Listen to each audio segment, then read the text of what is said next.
Hello again, it's Nomo. Today, we're diving into something that is just as important as love for others, self-love. This is something that we often overlook, but without it, how can we truly give love to anyone else? Self-love isn't about being selfish. It's not about thinking you're better than others or being arrogant. No, it's about recognizing your own worth, accepting who you are, and giving yourself the care and respect you deserve.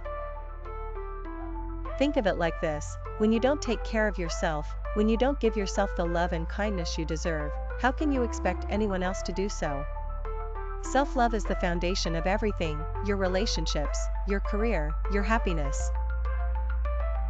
Self-love begins with understanding that you are enough, just as you are. You don't need to change for someone else, or meet unrealistic standards.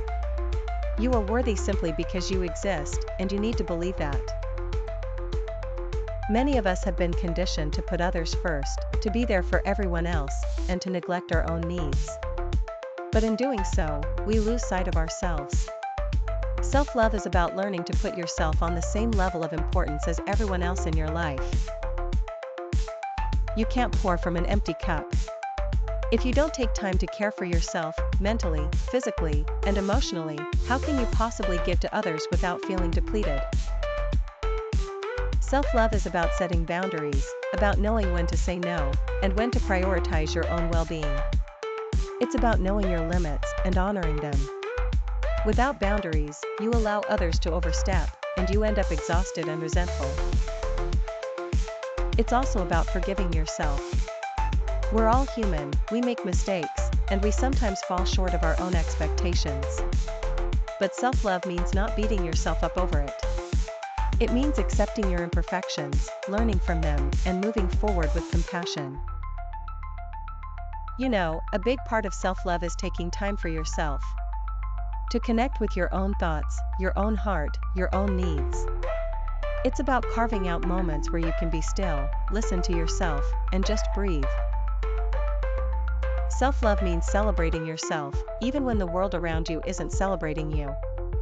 It means looking in the mirror and acknowledging your beauty, inside and out. It's about owning your story, embracing your strengths, and accepting your flaws. It's easy to fall into the trap of comparison. We look at others, and we think, I should be more like them.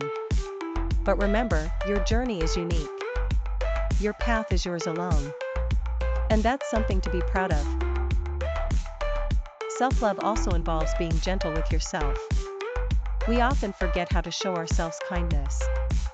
We push ourselves too hard, expect perfection, and never allow ourselves grace. But kindness is what nurtures growth. When you practice self-love, you create space for healing.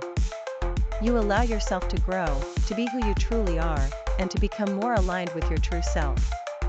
It's a journey, and it's okay to take your time. Remember, self-love isn't something that happens overnight.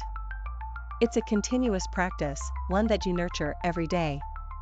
It's in the small choices you make, whether it's taking care of your body, setting healthy boundaries, or just taking a moment to appreciate yourself. Self-love isn't just for your benefit. When you love and respect yourself, you set an example for others to do the same. It's contagious, and it creates a ripple effect in your relationships, your work, and your life. So, I want to leave you with this: treat yourself with the same love and kindness you give to those you care about. You are worthy. You are enough. And when you start to embrace this truth, that's when everything else will fall into place.